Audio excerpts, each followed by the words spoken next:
Bonjour, bonjour. Bonjour. Comment ça va? Mal pour le salut, et toi? Bah écoute, moi, j'essaye depuis hier de travailler ma judo-attitude, tu vois. Ah bon? Judo-attitude. T'as trouvé un nouveau don, je vois. C'est une terminologie un peu new age, hein. Bon, on le sait, mais bon. C'est juste pour démontrer qu'il y a possibilité de récupérer toute chose et promouvoir un courant de pensée, n'est-ce pas? Oui, je vois. En surfant sur la vague du mal-être ambiant, tu vois, avec la formule idéale de pour aller bien dans sa tête, pour combattre le stress, eh ben venez dans notre école de bien-être à 150 € la séance, tu vois, de... C'est pas ça. Bah non, écoute. On aurait porté en privé. À l'époque où on est là. Tout à fait. Ouais. Donc, eh ben, écoute, comme le roseau, ben, face au problème, j'essaie de plier, mais de ne pas rompre. C'est la voie de la souplesse, en fait. Donc, ma question est, doit-on, comme dans un combat de judo, considérer les épreuves de l'existence comme un adversaire? L'adversaire, il est surtout en nous. L'adversaire, il est la manière dont on considère les épreuves. Tu vois, et de la manière dont on réagit à l'égard de ces épreuves. Ben, il me semblait bien, parce que Dieu, il nous donne pas quand même un ennemi à combattre. Non, mais l'ennemi, tout est en nous, il n'y a pas besoin de chercher à l'extérieur. Après, dans les terminologies New Age, bon, on ne peut pas toujours les éviter, mais il faut tenter, dans le sens que c'est une espèce de... c'est de la colle, ce truc. Le New Age s'empare de tout. Alors, pour quelqu'un qui maintient le gouvernail et qui a en quelque sorte la boussole qui est bien au point, on peut louvoyer là au milieu, mais il faut faire attention tout de même parce que c'est très pernicieux le New Age. Oui, voilà. Justement. C'est intéressant parce que ils vont mettre à jour une multitude de choses décousues. C'est une espèce de sauce où on prépare en quelque sorte, on prend des produits bio, tu vois, si on va faire un repas, on prend des produits bio, premier choix, on fait un mélange merveilleux comme décoration, celui qui coupe les légumes, c'est un artiste, enfin bref, on prépare tout ça. Tu veux dire que tout est fait dans les règles de l'art? Tout est fait vraiment de manière très artistique, mais à la finale, il y a des mélanges de produits qui font qu'à la fin, c'est un poison. Ouais, c'est une bouillasse incomestible. C'est comestible à manger, c'est très bon au goût, tout, mais c'est poison. Ouais, d'accord. Voilà, c'est poison. Quand tu as bien fini d'ingurgiter ça, eh ben, c'est là, tu t'en sors plus, tu vois. Ils vont prendre des petites choses ou des grandes choses dans une tradition, dans une autre, ils vont apprendre ça, faire un méli-mélo, ces choses prises séparément ont un intérêt, pour autant que pour soi, pour autant qu'on conserve la direction qui correspond à l'obédience dans laquelle on est, la voie que l'on suit, on continue de suivre cette voie, on ne s'écarte pas de cette voie, mais par contre, l'expression de différentes choses représente des symboles. Ouais. Voilà. Donc, raison pour laquelle on peut étudier une tradition ou une autre en restant soi-même tout à fait dans le cadre d'une seule tradition. Mais l'étude de l'ésotérisme en soi-même n'appartient pas à une tradition particulière. Ce qui peut lui appartenir, c'est certaines formes dans la manière d'exprimer certaines choses. Mais la connaissance comme telle n'appartient pas à une religion ou à une autre. Elle est quelque chose qui est à l'origine, on pourrait dire, de toutes les traditions et religions. Elle est antérieure. Ouais, d'accord. Voilà. Oui, mais c'est la connaissance primordiale. Donc c'est possible d'utiliser ces symboles au regard de cette connaissance en question.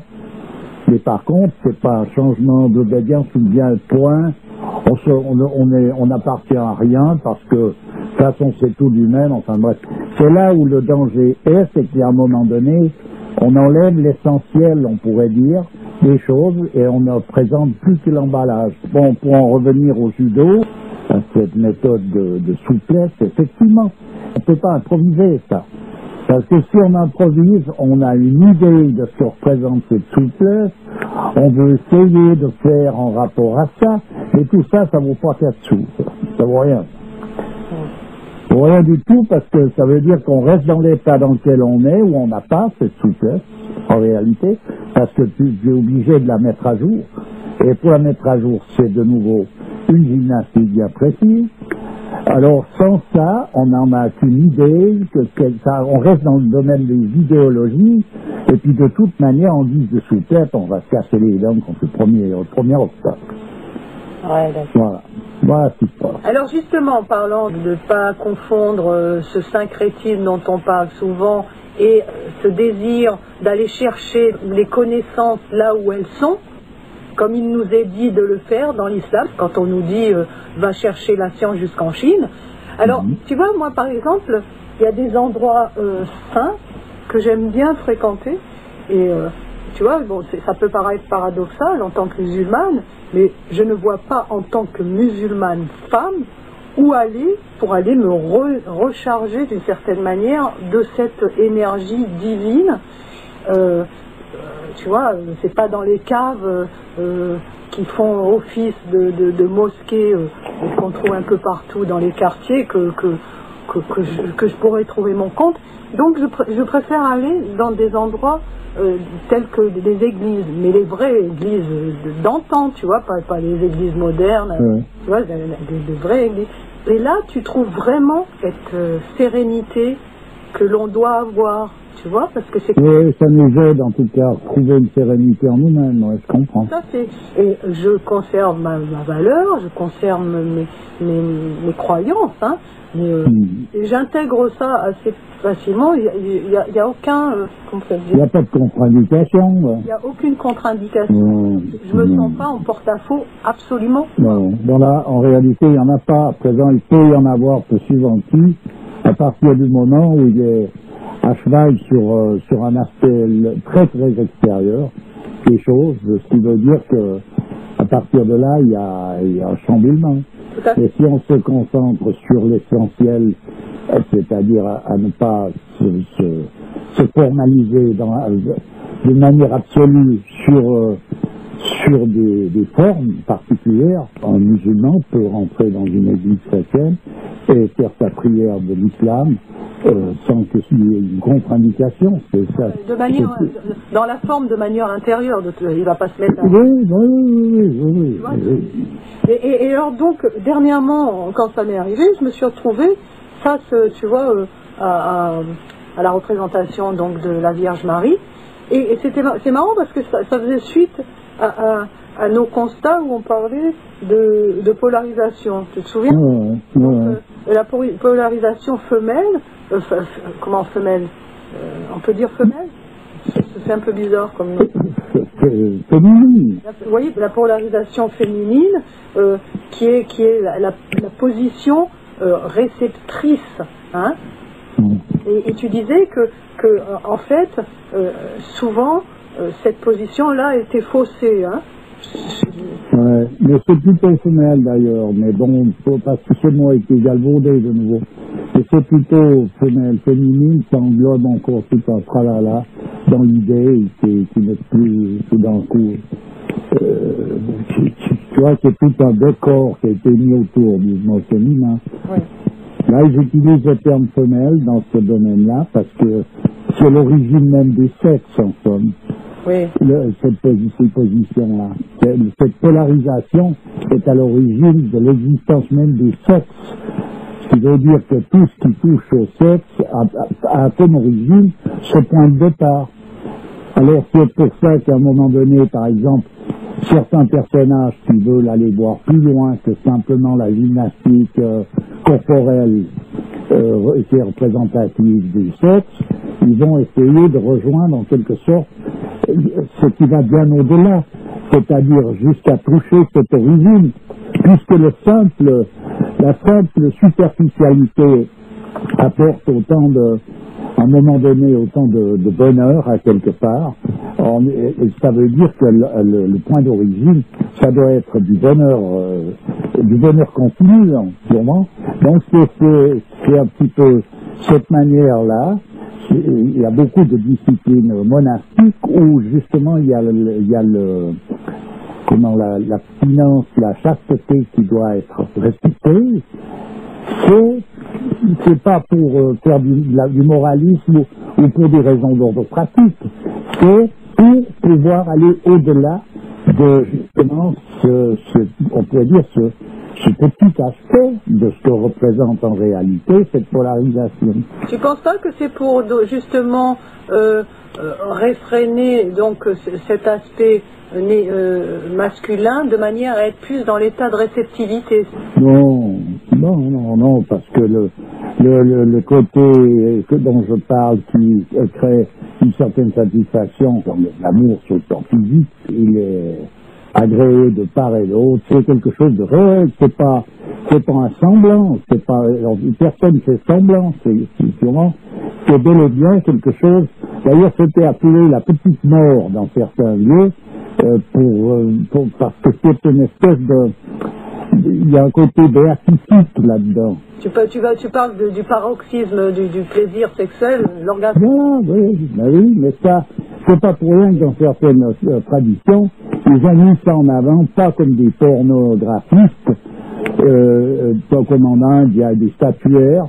Évidemment, les Occidentaux ont vu ça comme étant quelque chose de scabreux, parce qu'avec leur tête et leur imagination et leur état, ils ne peuvent pas voir autre chose que des cochonneries dans ce genre de trucs. Tu fais allusion ils ne peuvent pas voir ça comme étant un accomplissement sous toutes les formes, à un moment donné, de quelque chose qui va bien au-delà de ce qui peut être visible.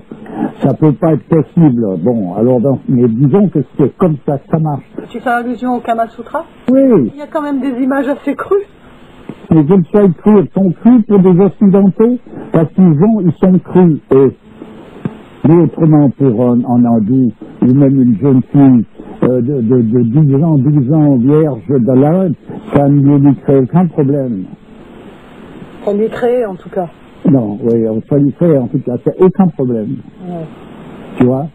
Elle peut aller se trimballer parmi ces statues. C'est ce qui peut lui arriver d'ailleurs à un certain âge, où elle prend tout d'un coup en elle-même, il y a cette fève qui monte et qui donne tout un chamboulement. Ils sont souvent au contact de différentes statues, des personnages de divinités qui représentent cet aspect de l'amour, etc. Mais ils sortent de là grandis, plutôt que pervertis, comme s'ils étaient parmi les pornographistes. Souvent, ça n'a rien à voir. C'est quoi, la transcendance de l'amour charnel ou quoi?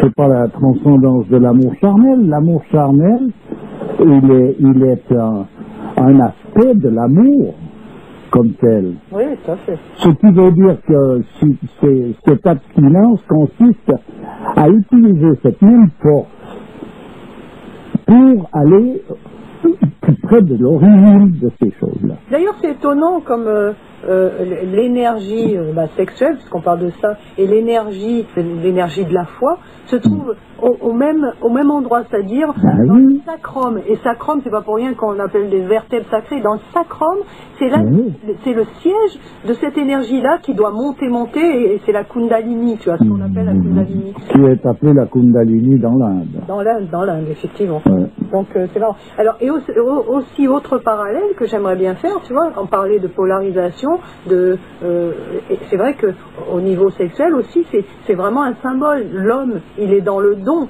donc il exprime vraiment son côté masculin, et la femme est dans la réceptivité, elle exprime vraiment son côté féminin. Voilà, ben c'est ça, simplement il faut arriver à aller voir l'origine de ces choses-là pour entrer dans dans une dimension qui est autre que simplement se cantonner, s'arrêter sur un seul point et à fabuler après sur ce point, selon moi. Et t'as pas répondu à ma question, hein. Est-ce qu'on doit combattre de la même manière qu'on le fait avec le judo, face aux épreuves de l'existence et les considérer comme adversaires? J'ai répondu dans le sens que je dis c'est l'attitude que l'on a par rapport à ces choses-là, qui est le degré, on pourrait dire, c'est les ceintures au judo que tu as obtenues, dans le sens que le judo, sous toutes les formes, ne peut pas s'obtenir autrement qu'avec un entraînement. Ouais. Donc, il faut ci, il faut là, ça sert à rien. Il faut s'entraîner et au fur et à mesure de cet entraînement, avec patience, avec modestie, au bout d'un moment, les choses se mettent en place d'elles-mêmes. Et puis voilà, donc après, tu as une autre attitude spontanément devant tel ou tel problème que tu pouvais avoir avant d'avoir suivi cet entraînement, mais tu ne peux pas, par le truchement du raisonnement, mettre en place une parade, c'est du bidon, c'est du pipeau, c'est du New Age. Oui. Voilà. Ouais, d'accord. Ok. À présent, le judo, comme il est pratiqué, donc, en tant que sport, il est intéressant à faire, hein. C'est intéressant à faire parce que c'est pas une encouble justement pour réaliser quelque chose qui a de la grandeur.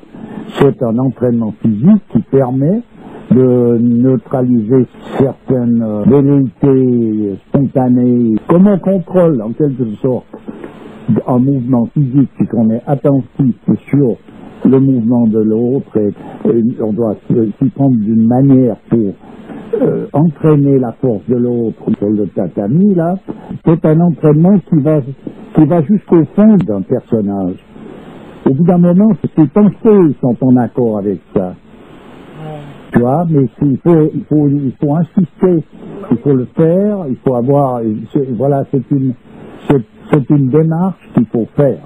On ne peut pas faire du judo sans en faire, voilà. C'est sûr que quand on arrive à être en phase avec les mouvements que l'on fait à travers cette discipline, on a tout gagné. Alors on trouve ça aussi dans les différents yogas. Voilà, alors c'est clair qu'à un moment donné, on peut maîtriser tout ça et utiliser en quelque sorte effectivement la force des problèmes. Si on veut rester dans le cadre religieux, chaque problème qui arrive nous approche encore un peu plus près, nous amène encore un peu plus près de Dieu. C'était le cas démontré par des grands personnages. Je reciterai une fois encore de plus la petite Thérèse de Lisieux qui exprime ça quand elle explique ce que j'ai déjà dit, qu'elle remerciait Dieu particulièrement pour lui avoir permis de passer dans le creuset de la souffrance. Il faut aller saisir ce que ça signifie. Donc elle c'était une championne olympique de judo. Hein. Ah bah ouais. Voilà. Donc finalement, les épreuves, c'est des tremplins pour aller vers Dieu, quoi. Mais il y a rien qui n'en est pas. Ouais. Sauf justement le contre-pied de ça, c'est-à-dire d'utiliser tout ça de manière arbitraire. Bon, ben... La seule chose qui nous est demandée, c'est la soumission à Dieu. Il ne nous est rien demandé d'autre en réalité. Bon, ben... Et si ça n'y est pas, on peut faire toutes les gymnastiques qu'on veut, on est dans une histoire à dormir debout. Bon, ben vive les épreuves, qu'on m'en mette encore... Non, mais qu'il y en ait ou qu'il n'y en ait pas, tu peux pas ni crier vive les épreuves, ni ça, c'est pas ça. Je te dis, c'est cette attitude qui est primordiale, qu'il faut réussir qu'il faut avoir. Ok. Dieu nous demande uniquement ça. C'est d'accepter. Soumission, ça ne veut pas dire c'est quelqu'un qui veut nous brimer. C'est simplement, au moins, cette soumission, c'est qu'elle nous permet d'accepter sa grâce. Oui. Ok, ben écoute, on va finir là-dessus. Oui. Merci. Ben, toujours avec plaisir. Au revoir. Au revoir.